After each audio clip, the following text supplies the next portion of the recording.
31 दिन में अमेठी में बिक गई 32 करोड़ रुपए की शराब। राजस्व लक्ष्य था 24.50 करोड़, पार कर गए 30%। अब एक ही दुकान से मिल रही है बियर और शराब। शादी ब्याह और सहालक सीजन ने लगाई खपत में आग।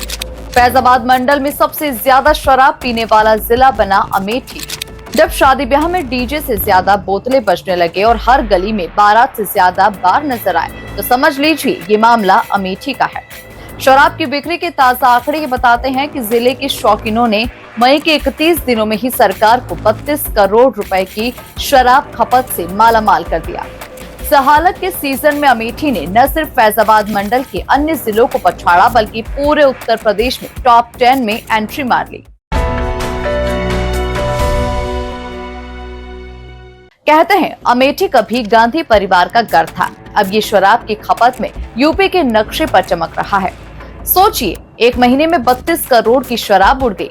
ये तो सरकारी आंकड़े हैं, असली हाल तो महफिलों में छिपा बैठा है। मई 2025 में अमेठी जिले में शराब बिक्री का नया रिकॉर्ड बना, जहां 31 दिनों के भीतर 32 करोड़ रुपए की शराब बिक गई, जबकि सरकारी राजस्व लक्ष्य मात्र 24.50 करोड़ रुपए निर्धारित था, यानी करीब 30% से ज्यादा बिक्री दर्ज की गई।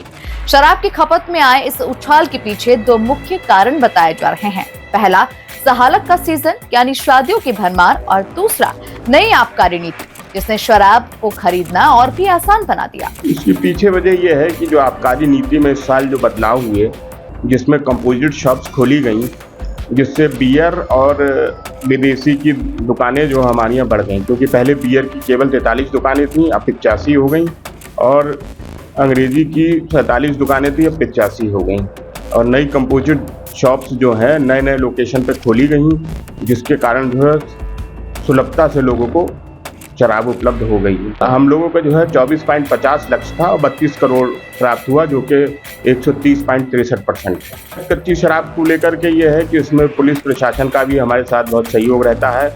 एसडीएम लोग भी जो है हमारे इंस्पेक्टर के साथ दबिश दिए हैं, और पुलिस के डिप्टी एसपी और थाने के जो एसओ वगैरह हैं वो भी सब दबिश देते रहते हैं संघ में, और पुलिस की भी नाकेबंदी है और हमारी विभाग की नाकेबंदी है, जिसके कारण अवैध शराब पे काफी अंकुश लग गया। प्रदेश में अमेठी जनपद की स्थिति यह है कि हम लोग सीएम डैशबोर्ड पे इस बार जो है रैंक ए है, 10 में 10 मार्क्स प्राप्त करे हैं, और अगर रैंक वाइज देखें तो हम लोगों का जो है 7वां स्थान है पूरे क्यूमुलेटिव देखने पे। अप्रैल और मई दोनों का मंडल में तो पहला स्थान।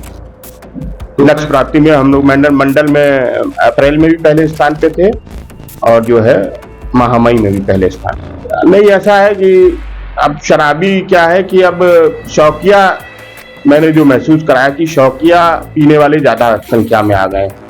जिस तरीके से जो हैबिचुअल होते थे उनकी संख्या थोड़ी घटी है, तो शौकिया और ये जो अभी लगन जो चल रही है, इसका भी प्रभाव आप कह सकते हैं। लेकिन आबकारी नीति में बदलाव से बहुत फर्क पड़ा। अब जिले में अंग्रेजी शराब और बियर की दुकानों को कंपोजिट किया गया है, यानी एक ही दुकान से अब दोनों प्रकार की शराब मिल रही है। इससे खरीदारों की सहूलियत बढ़ गई और बिक्री में सीधा असर पड़ा। आंकड़ों पर नजर डालें तो पहले अमेठी में अंग्रेजी शराब की 47 दुकानें और बियर की 43 दुकानें थी, और अब ये दोनों मिलाकर 85 कंपोजिट दुकानों में तब्दील हो चुकी है, जिससे हर एक ग्राहक को एक ही छत के नीचे दोनों मजे मिल रहे हैं। इस व्यवस्था से दुकानदार भी खुश है और ग्राहक भी। नतीजा रिकॉर्ड ब्रेक हो गया और फैजाबाद मंडल में अमेठी पहले स्थान पर आ गया, और उत्तर प्रदेश में अमेठी अब 7वें स्थान पर पहुंच चुका है। अमेठी से न्यूज टाइम नेशन के लिए मोहम्मद तौफीक की रिपोर्ट। आपको हमारी ये खबर कैसी लगी, हमें कमेंट बॉक्स में जरूर बताएं। साथ ही इस वीडियो को यदि आप YouTube पर देख रहे हैं तो लाइक करके चैनल को सब्सक्राइब करें। साथ ही फेसबुक, इंस्टाग्राम और एक्स के जरिए, थ्रेड के जरिए हमसे जुड़े और हमारे पेजेस को लाइक और फॉलो करना बिल्कुल न भूलें। नमस्कार। सब्सक्राइब करें आपका अपना चैनल न्यूज टाइम नेशन, और हर खबर सबसे पहले पाने के लिए बेल आइकॉन जरूर दबाएं। और हाँ, खबरें पसंद आ जाएं तो लाइक और शेयर करना ना भूलें।